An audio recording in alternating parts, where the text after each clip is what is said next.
welcome to Techno Mastery channel. In this video, I am going to explain briefly about PIC microcontroller. Full form of PIC is Peripheral Interface Controller.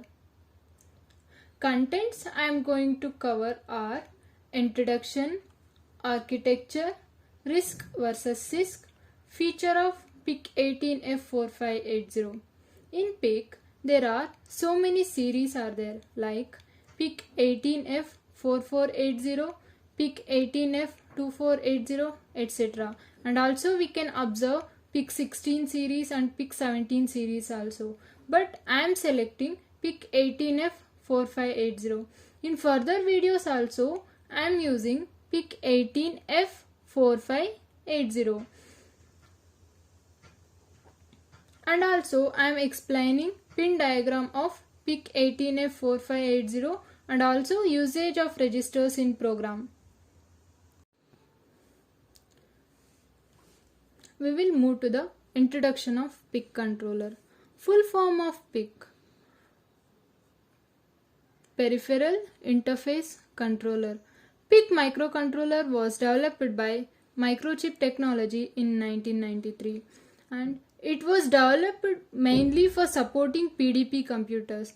This PDP computers is what? This full form of PDP is Programmable Data Processor, which is the term used by the Digital Equipment Corporation for several lines of mini computers. So, for supporting this PDP computers to control its peripheral devices, and that's why it was named as Peripheral Interface Controller, because this PDP computers used this controller to control the peripheral devices. That's why it is called Peripheral Interface Controller.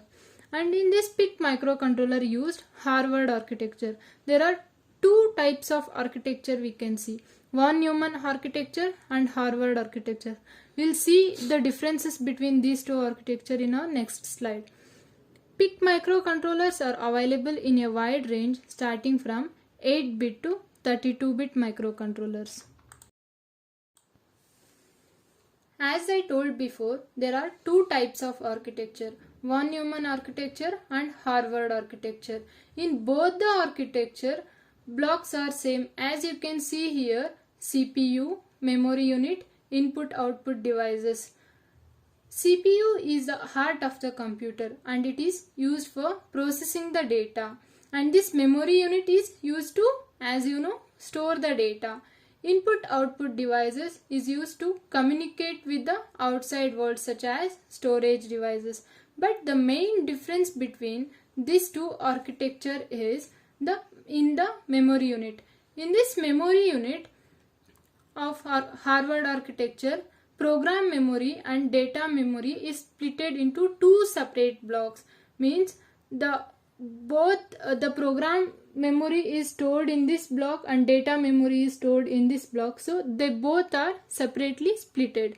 But in von Neumann architecture, in memory unit both data and program memory will be stored in same block. Only the main difference is in memory unit only. So in PIC controller they used Harvard architecture. The full form of RISC and CISC. RISC is Reduced Instruction Set Computing, while CISC is Complex Instruction Set Computing. In PIC microcontroller uses RISC because there is a perception that RISC is faster than CISC. As the differences between RISC and CISC is very important in the interview perception, that's why I am going to explain few differences between RISC and CISC in this slide. While coming to the memory unit, RISC has no memory unit and uses a separate hardware to implement the instructions, but CISC has a memory unit to implement complex instructions. When execution time is very less in RISC, but in execution time is very high in CISC. External memory. RISC does not require external memory for calculations, but CISC requires external memory for calculations. While coming to the decoding part, RISC decoding of instructions is simple, while CISC decoding of instructions is very complex.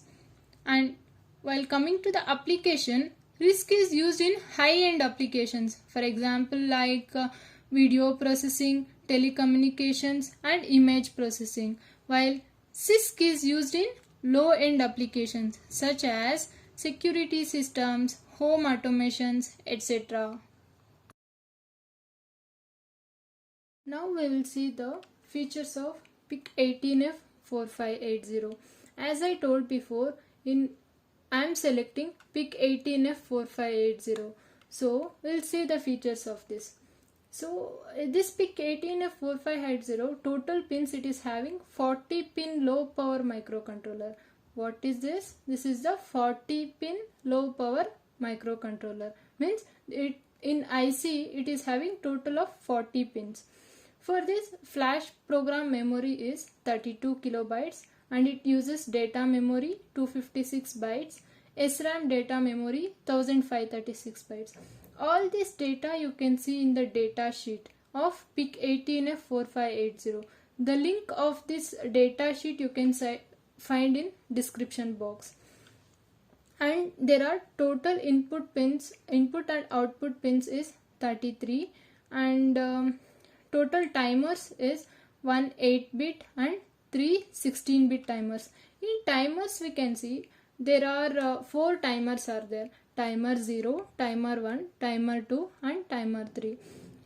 As I told, 3 16-bit timers are there, means timer 0, timer 1 and timer 3 are 16-bit, timer 2 is 8-bit, and total analog and digital converters is 10-bit, and it has 11 channels, means a total 11 channels we can use for analog to digital converter. CAN, full form of CAN is controller area network, and this is a serial communication protocol. In this we have CAN 2.0b specification with transmit and receive buffer. When coming to the pulse width modulation, we have 10-bit and 2 modules we can see, and also it is having enhanced USART. USART means universal asynchronous transmitter and receiver, and it is addressable with the RS485, RS232 and also LIN support. And this USART is used to transmit and receive the data from other peripherals. And while coming to the MSSP, MSSP full form is Master Synchronous Serial Port. This is also, we are using some protocols like SPI, I2C master and slave support.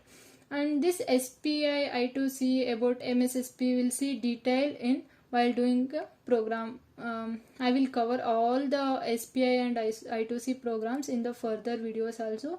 Please do watch that one, then you will understand what is SPI, what is I2C, what is USART, what is PWM. All that one I'll be covering in further videos. Please do watch. And in this PIC18F4580 external oscillator you can use up to 40 megahertz, and internal oscillator they given is 8 megahertz, and for this operating voltage is 5 volt. This is the pin diagram of PIC18F4580, and this pin diagram is same for PIC18F4480 also. This here you can see from 1 to 40 there are, so total 40 pins are there, and we can observe 4 ports here, like port A means you can see here RA0, RA1, RA2, and here RB7, RB6. This is the port B part, and this is the port A part, and this is port C part, and this is port D part. So total 40 pins are there, and also special pins are there in this, like TX, RX, SDI, SDO, and analog pins also there, oscillator pins also there.